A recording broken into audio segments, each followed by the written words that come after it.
간첩 문제입니다.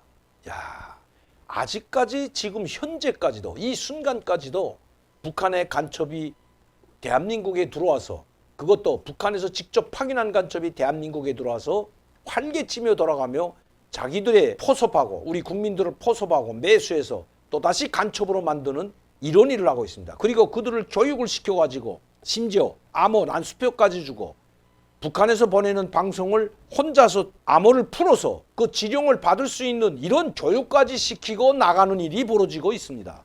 여러분, 김동식 씨가 고정간첩을 만나러 들어왔다가 총격전이 벌어져서 체포된 것 여러분들은 다 아실 겁니다.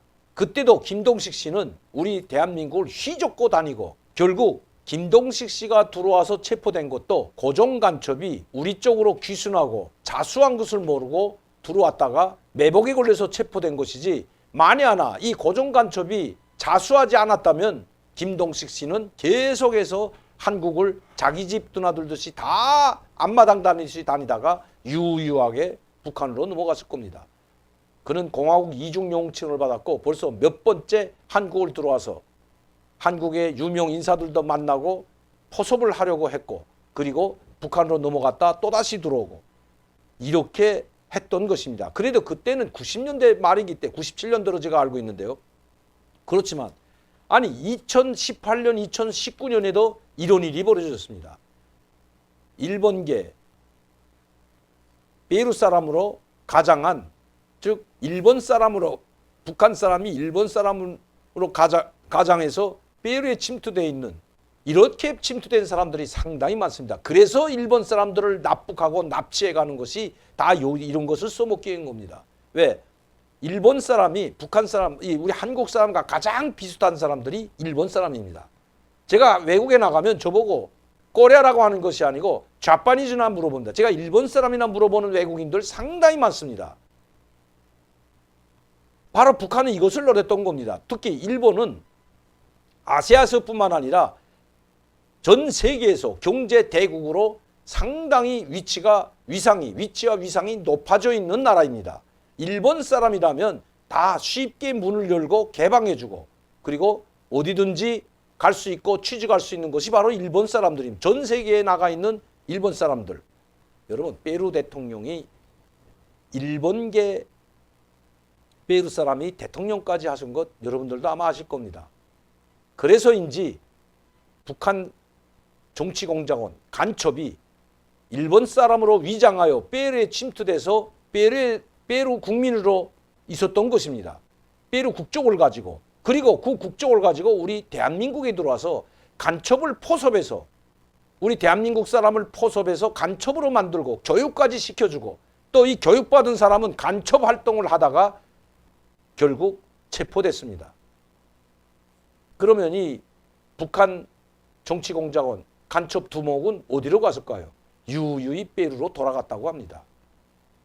그리고 임무를 받은 이 간첩으로 포섭된 간첩이 여기서 활동을 하고 북한에 보고하다가 체포된 것입니다.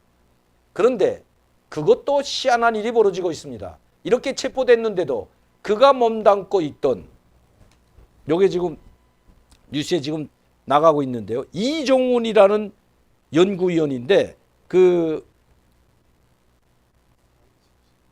4.27 시대라는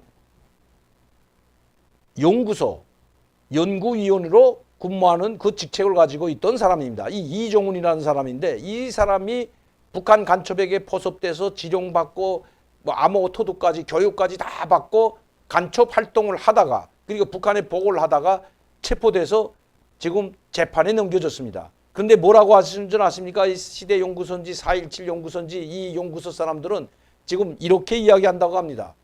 국가보안법이 철폐될 위기를 맞으니까 국가정보원과 경찰, 공안 담당 이 경찰들이 이렇게 억지로 만들어서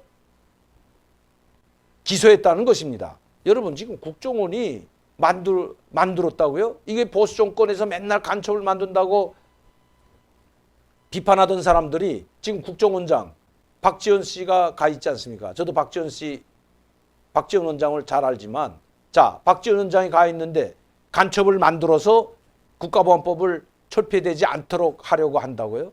야, 이렇게 뻔뻔합니다, 여러분. 문재인 대통령, 문재인 정부에서 간첩을 국정원이 간첩 아닌 사람을 간첩으로 만들어서 기소했다? 여러분 상상이 되십니까, 여러분?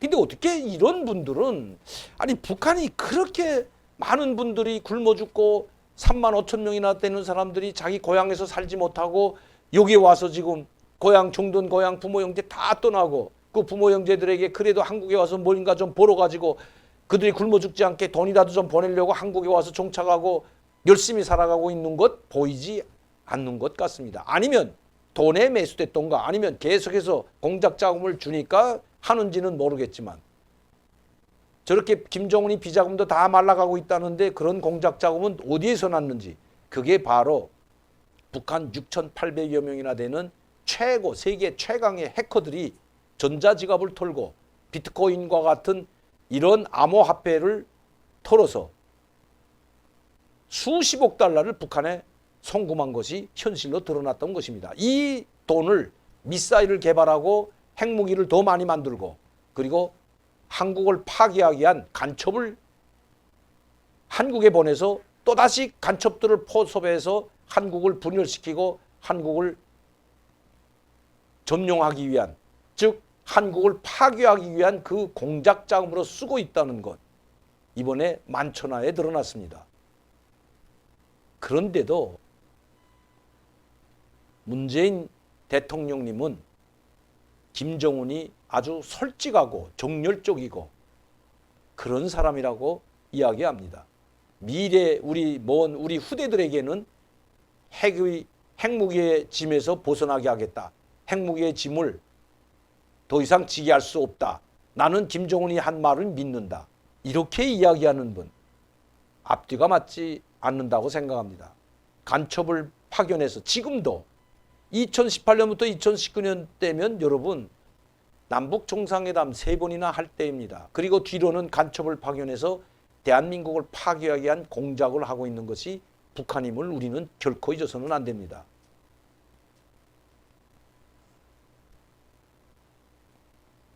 아직도 북한에 포섭되는 우리 대한민국 국민이 있다는 걸 보면서 이 21세기에 북한에 간첩으로 포섭돼서 일하는 분들의 머릿속에는 뭐가 들어있을까요? 그리고 그들은 무엇을 볼까요? 지금 북한의 현실, 김정은이가 직접 어렵다고 하고 북한 인민들이 굶어 죽어가고 있고 농사가 이번에 망치면 우리는 위기 국면에 빠져들 수 있다고 김정은이가 직접 이야기하고 있는 것을 보면서도 말입니다. 지구상에서 사회주의 나라들이 다 전멸하고 동구권 사회주의 나라들, 그 막강했던 동구권 사회주의 나라들, 소련까지 해체되고 모두가 자유민주주의 시장경제로 돌아선 지가 벌써 30년이 되옵니다.